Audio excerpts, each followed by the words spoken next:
Alors, je vais vous montrer aujourd'hui une façon facile de trouver des opportunités de trade en employant simplement les supports aux résistances majeures. Alors ici, comme c'est une plateforme MT4, j'utilise l'indicateur SUBDEM.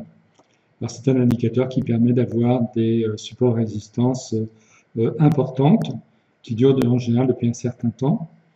Alors, ce qui est intéressant de noter, c'est en fait quand nous avons sur n'importe quel time frame, ça fonctionne à tout niveau. Ici, c'est en H1. Par exemple, c'est sur la paire euro-AUD. Nous avons un subdem ici, donc en haut en rouge, et un subdem ici en bleu. Et on voit que les cours, en fait, font du ranging entre ces deux bornes-là. Pourquoi c'est intéressant de noter ça? Et moi, ce que je vous conseille, c'est de scanner manuellement, même ça va très rapidement. Hein, si vous scannez les paires sur le Forex, je vous rappelle que vous avez 28 paires vraiment que vous pouvez trader avec le Forex. Hein, il faut éviter de trader les trades, comment on s'appelle, les paires exotiques. Et donc, scanner ces différentes paires va vous prendre quelques minutes simplement, c'est vraiment pas compliqué. Hein. Il vous faut créer un template, hein, donc un modèle, où vous allez avoir donc le subdem de positionner sur le graphique, etc. Et vous allez pouvoir regarder ce qui se passe et retenir que les paires ou les autres supports qui vous intéressent. Alors pourquoi c'est intéressant? Parce que voilà ce qui va se passer, c'est que ici donc nous avons cette congestion ici, qui est en fait une accumulation. Alors où les cours vont repartir vers le haut, et là nous avons un autre subdem en haut, donc un objectif possible, où ils vont casser en clôture, hein, toujours attendez en clôture, il ne faut pas que ça soit pas au cours d'une bougie, parce qu'au cours d'une bougie, les cours peuvent très bien remonter au-dessus, se rétracter, ça sera un faux breakout, donc c'est délicat. Donc vous attendez une clôture de bougie en dessous la ligne rouge ou au-dessus la ligne bleue. Et dans ces cas-là, par exemple, en dessous de la ligne bleue, vous allez avoir comme objectif l'autre subdem qui est ici, et en plus qui est intéressant parce que c'est un subdem qui doit exister depuis longtemps, très longtemps même. Regardez ça.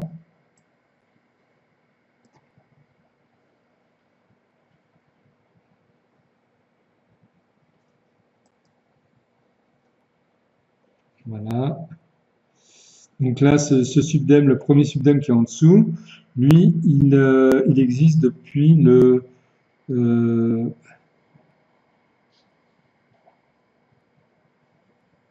attendez, je ne vois pas bien.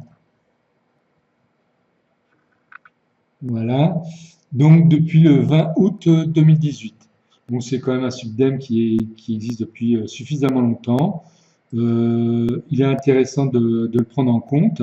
Et vous voyez donc, vous avez une bonne opportunité en baisse ici, une autre opportunité en hausse ici. Hein, il ne faut pas se prendre pour zéro, hein, c'est le marché qui décidera toujours où il veut aller. À vous simplement de noter des possibilités à moyen terme. Alors, comment vous faire, comment s'appelle, naturellement surveiller, là ça va prendre par exemple pas mal d'heures. Comment surveiller tout ça? Eh bien, il existe des indicateurs, je vous en ai indiqué un, par exemple sur la MT4, c'est pour ça que moi je préfère trader sur la MT4, c'est qu'on a tout un tas d'outils gratuits. Et là, on a un outil qui s'appelle Shin Breakout Alert. Voilà, je fais ça comme ça. Donc, il faut que Alert soit sur On et Pop-up au niveau comment on appelle, de la box soit sur On aussi. Vous mettez OK. Et vous allez avoir deux lignes qui vont apparaître. Une ligne bleue ici, une ligne rouge. Alors, elles apparaissent par défaut à un certain niveau. Pour les utiliser, c'est simple, il suffit de double-cliquer dessus. Vous voyez. Et là, vous allez avoir trois points qui vont s'allumer. Et il suffit de cliquer, si vous voulez pas faire descendre la ligne comme ça, ou la faire monter comme ça, vous voyez, vous pouvez faire ce que vous voulez. Vous pouvez également la mettre comment on s'appelle, en diagonale, en, en tirant par exemple sur la pointe ici, ça va comment on s'appelle, la faire euh, vous voyez, vous pouvez la mettre comme ça par exemple. Pour ceux qui suivent des tendances baissières, euh, par exemple ici vous avez une tendance baissière, vous avez un canal, vous pouvez très bien encadrer le canal avec la ligne rouge et la ligne bleue, et en servant donc de cette possibilité-là. Alors là, ce qu'il faut faire, je vais l'agrandir pour que ce soit plus visible. Voilà. Alors l'autre ligne est ici, la ligne bleue. Vous double-cliquez dessus et vous la descendez et vous la mettez juste au-dessus comment on s'appelle, du rectangle rouge. Ainsi, dès que les cours vont taper dedans, vous allez être alerté. À partir de ce moment-là, vous allez pouvoir surveiller calmement ce qui se passe sur votre graphique. Ça ne sert à rien de rester planté des heures sur un graphique. Vous sélectionnez des graphiques à surveiller et vous vous servez d'un indicateur comme ça qui va faire le travail pour vous de surveillance. Et pendant ce temps-là, vous pouvez très bien faire autre chose sans problème, même trader avec d'autres systèmes. Mais là, par contre, c'est vraiment un système qui est vraiment très fort, puisque de toute façon, immanquablement, à un certain moment, les cours vont partir dans un sens ou dans l'autre. Et là, vous avez quand même une bonne fenêtre de possibilités de gain dans un sens comme de l'autre. Il faut pas, je dis, il faut pas décider vous-même en se disant, bah là, on est dans un système baissier, ça va repartir à la baisse. Non, le marché, là, peut-être c'est de l'accumulation, et les cours vont repartir à la hausse. Donc, ça va être au marché d'en décider. Alors, vous avez aussi une autre façon, bien sûr, plutôt que d'employer ça. Et moi, je vous la déconseille. Pourquoi? Parce que là, vous allez prendre fictivement une position, mais admettons que vous ayez par exemple une bougie qui monte et qui se rétracte quand on s'appelle à la fin de la bougie et ensuite les cours repartent dans l'autre sens. Vous aurez pris par exemple un trade en achat alors qu'autrement vous ne l'aurez pas pris. Donc cette autre position, simplement de positionner un pending order. Hein, donc ici, au lieu de prendre en type exécution immédiate, vous mettez ordre différé. Et puis c'est buy stop pour un trade qui va partir au-dessus, ou sell stop pour un trade qui va partir en dessous. Et là, vous mettez le prix que vous voulez. Alors, dans ces cas-là, ne mettez pas juste au niveau de, comment on s'appelle, du rectangle. Vous mettez 2 pips, par exemple, au-dessus du rectangle, ce qui vous permet d'éviter, disons, un certain nombre de faux signaux. Alors, je vais retirer l'indicateur Shing Breakout Alert.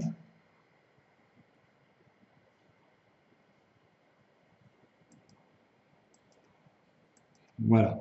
Alors maintenant, pour vous dire que c'est des choses qui existent régulièrement, j'en ai vu également, je crois que c'est sur le gold, il me semble, je vais vérifier ça tout de suite, mais en H4.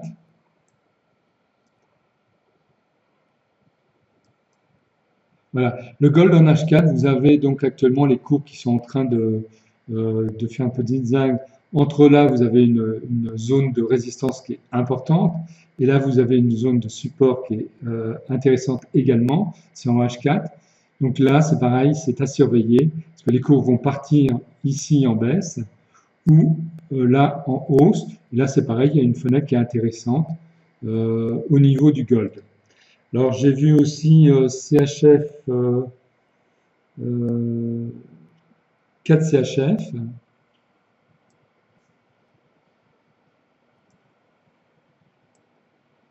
CHF en H4. Vous voyez, ça fait du ranging, toujours pareil.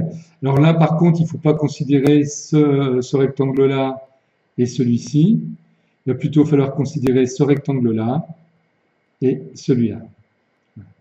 Et là, par contre, ça peut être intéressant parce que là, vous avez un bon espace et ici, vous avez également un bon espace. Vous voyez un petit peu comment vous pouvez regarder et vous servir de ce système. Vous avez également CHF JPY en H4. Vous voyez, vous avez ici un bon subdem. Les cours sont à l'intérieur de 2 subdems. Alors, en vente, c'est moins intéressant, mais par contre, si jamais ça cassait en achat, là, ça peut devenir beaucoup plus intéressant. Vous avez également EURUSD.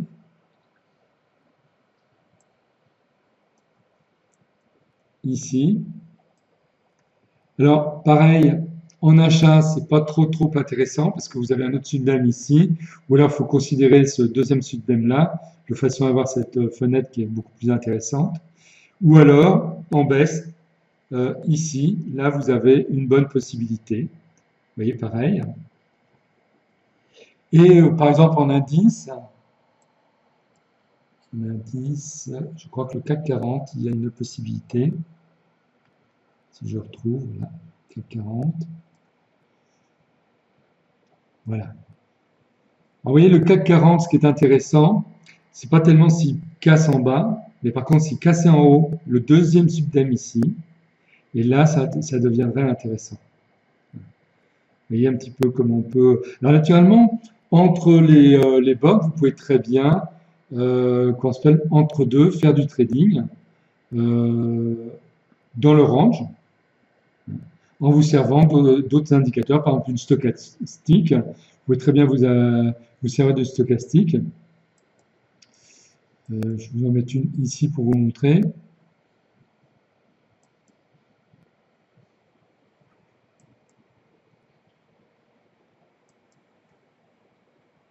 Voilà. Alors, une fois qu'elle tape, là par exemple, les cours sont venus buter vers pas loin de cette ligne de soutien ici, qui était une ligne de soutien importante puisque depuis très longtemps. Ensuite, les cours sont remontés, sont redescendus ici, vous voyez. Et si je prends le croisillon, donc quand on est reparti ici, et voilà, ici, vous aviez donc un croisement ici de la stochastique, vous pouvez repartir en achat. Vous aviez une... je vais vous montrer ça également. Ce qui était intéressant de noter, c'est ça. Vous voyez, une divergence haussière au niveau de la stochastique. Et là, c'était un excellent coup à faire, en sachant bien sûr que vous aviez ce seuil ici au-dessus de la tête, qui était un peu une épée de Damoclès. Hein. Donc, il fallait essayer de quitter avant, ou alors quitter dès que vous aviez un signal ici avec la stochastique. Alors, vous pouviez quitter par ici, ou alors après, ici. Une fois que ça coupe la ligne ici qui est à 75. Moi, je positionne à 75. Donc, vous laissez la partie qu'on appelle monter, ici de la stochastique, et dès qu'elle passe en dessous de la ligne 75, par exemple, eh bien, vous quittez le trade. Enfin, vous avez beaucoup de systèmes. Là, c'est pas un système vraiment sur comment faire du ranging, mais plutôt comment vous positionner facilement, repérer surtout les bonnes opportunités, hein, et ensuite en servant par exemple d'un indicateur comme Swing Breakout Alert, qui lui va vous alerter au moment opportun de façon à pouvoir être présent quand il va y avoir réellement une possibilité de trade. Donc voilà, j'espère que cette petite vidéo vous aura intéressé. C'est vraiment un système très simple, mais que beaucoup n'utilisent pas. Et je trouve ça vraiment très dommage. Alors, avant de vous quitter, je vous rappelle que si vous voulez recevoir mes recommandations en temps réel, il vous suffit d'être inscrit à mon club Forex. Pour cela, vous allez sur mon blog ericdavidforex.com. Vous cliquez sur l'onglet Club Forex ici et vous allez pouvoir laisser votre nom ainsi que votre adresse email, bien sûr sans vous tromper, et puis vous cliquez sur « Je m'inscris ». Il ne me reste donc plus maintenant qu'à vous souhaiter d'excellents trades et puis à bientôt pour une nouvelle vidéo. Au revoir.